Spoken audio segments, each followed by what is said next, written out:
기원전 722년 고대 중동의 패권자 아시리아 제국의 말발굽 아래 북이스라엘 왕국이 처참히 무너집니다.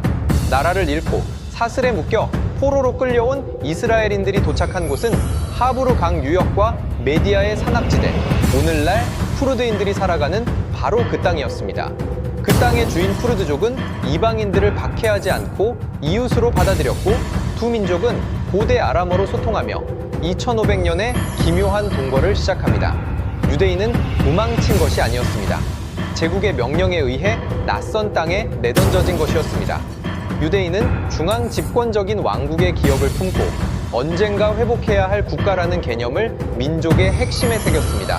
반면 쿠르드족은 험준한 산악 지형에 맞추어 여러 부족 수장이 다스리는 분권형 구조 속에서 살아왔습니다.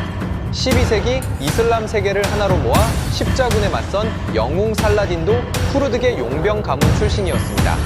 그는 아이유브 왕조라는 대제국을 스스로 건국했지만 그것은 쿠르드 민족 전체의 통일 국가가 아니었습니다. 쿠르드인들은 당대 최고의 전사였으나 단일한 국가 체계보다는 부족의 명예와 산맥의 자치권을 더 소중히 여겼습니다.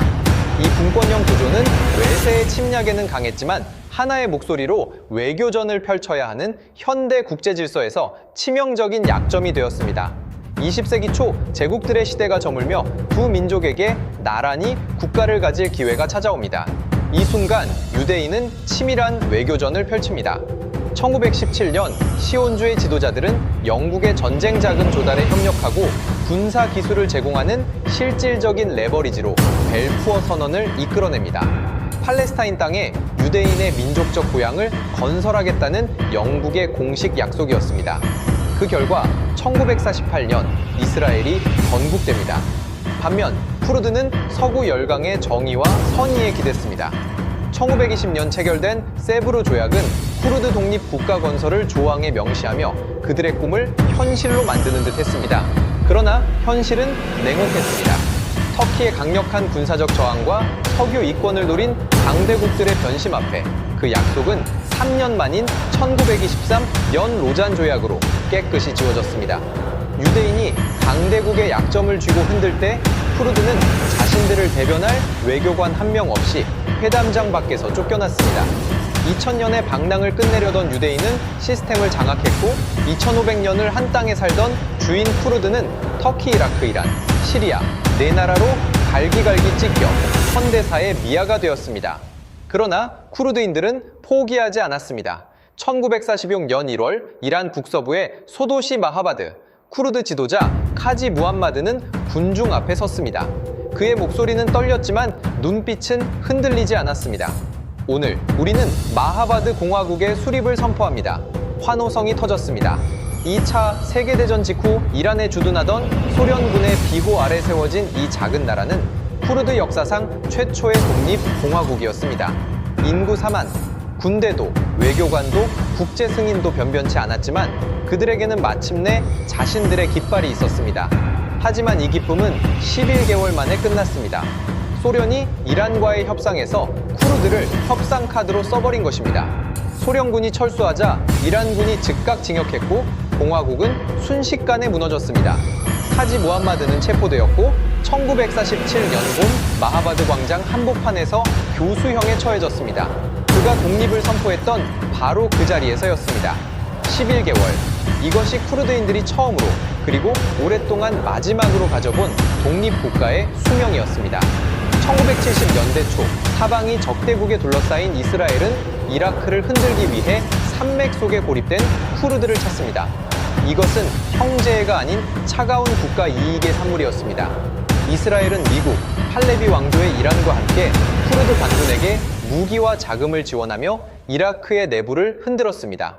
산악지대에는 이스라엘이 세운 비밀 병원과 학교가 들어섰고 쿠르드인들은 이스라엘 요원들을 자신들의 운명을 바꿀 유일한 혈맹으로 믿었습니다. 1975년 이란과 이라크가 국경 분쟁을 봉합하는 알제 협정을 체결하자 이스라엘과 미국은 일제히 쿠르드 지원을 끊습니다. 철수는 며칠 만에 완료되었습니다. 요원들은 자신들을 형제로 믿고 생사를 함께했던 쿠르드 동료들에게 제대로 된 작별 인사조차 건네지 못한 채 자리를 떴습니다. 이 배신을 두고 당시 미국 국무장관 헨리 키신저는 냉정하게 말했습니다. 비밀 작전을 선교 활동과 혼동해서는 안 된다. 이 한 문장이 쿠르드를 대하는 강대국의 속내를 가장 솔직하게 요약한 말이었습니다. 배신은 거기서 끝이 아니었습니다. 1988년 사담 후세인은 쿠르드족을 겨냥한 안팔 작전을 펼칩니다. 전쟁의 전리품이라는 뜻의 이 작전은 쿠르드 민족 자체를 지도해서 지우려는 말살 계획이었습니다. 그 절정이 할라브자였습니다. 1988년 3월 16일 살인과 겨자탄을 뒤섞은 화학 무기가 마을 위로 쏟아졌습니다. 비인지 독가스인지 알아챌 새도 없이 단 몇 분 만에 5,000명이 넘는 민간인이 거리에서 그대로 쓰러졌습니다. 국제사회는 석유 이권 앞에 침묵했습니다. 그런데 역사의 한 장면에서 전 세계가 멈추어 섰습니다. 2014년 가을 이슬람 극단주의 무장 세력 IS가 시리아 북부 소도시 코바니를 포위합니다. IS 전사들은 죽음을 두려워하지 않기로 악명이 높았지만 딱 하나 두려워하는 것이 있었습니다. 바로 여성에게 죽임을 당하는 것. IS의 교리에 따르면 여성의 손에 죽은 자는 천국에 가지 못하기 때문입니다. 그 코바니의 방어선을 지킨 것이 바로 쿠르드 여성 전사 부대 YPJ였습니다. 평균 나이 20 남짓. 이 여성들은 AK 소총을 들고 최전선 참회에서 IS와 정면으로 맞붙었습니다. 세계 언론 카메라가 그 장면을 포착했고 쿠르드 여전사의 얼굴은 순식간에 전 세계 뉴스를 뒤덮었습니다. 4개월간의 사투 끝에 2015년 1월 코바니는 탈환됩니다. IS 격퇴전의 결정적 전환점이었습니다. 하지만 아이러니하게도 가장 용감하게 싸운 이 전사들의 나라는 여전히 지도 위에 존재하지 않았습니다. 2017년 9월 이라크 북부 쿠르드 자치정부가 독립을 묻는 국민 투표를 실시합니다. IS 격퇴의 1등 공신이었던 그들이 던진 마지막 승부수였습니다. 결과는 90%를 훌쩍 넘는 압도적인 찬성. 100년 넘게 네 나라로 찢겨 살면서도 하나의 국가를 향한 염원이 단 한 번도 꺾인 적 없다는 증명이었습니다. 그러나 돌아온 것은 축하가 아닌 이라크 중앙정부의 탱크 포신이었습니다. 강대국들은 중동의 안정을 이유로 다시 침묵을 선택했습니다. 왜 유대인은 배신당하지 않고 쿠르드만 반복해서 버려지는가? 유대인은 배신하는 것이 배신하지 않는 것보다 더 비싼 비용이 들도록 미국의 심장부에 자본과 투표권과 여론을 깊숙이 박아넣었습니다. 손익으로 국가를 지킨 것입니다. 쿠르드는 용기와 희생으로 버텼습니다. 그런데 국제정치는 늘 손익에 손을 들어줬습니다.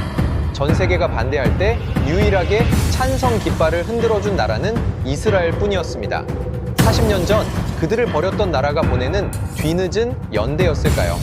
아니면 자신도 언제든 저렇게 될 수 있다는 두려움 섞인 공감이었을까요? 유대인은 비극을 시스템으로 바꾸었습니다. 쿠르드는 여전히 비극을 몸으로 막아내고 있습니다. 같은 산맥에서 시작한 두 민족, 한쪽은 나라를 만들었고 한쪽은 여전히 만들지 못했습니다. 유대인은 비극을 외교로 바꿨고 쿠르드는 용기로 버텼습니다.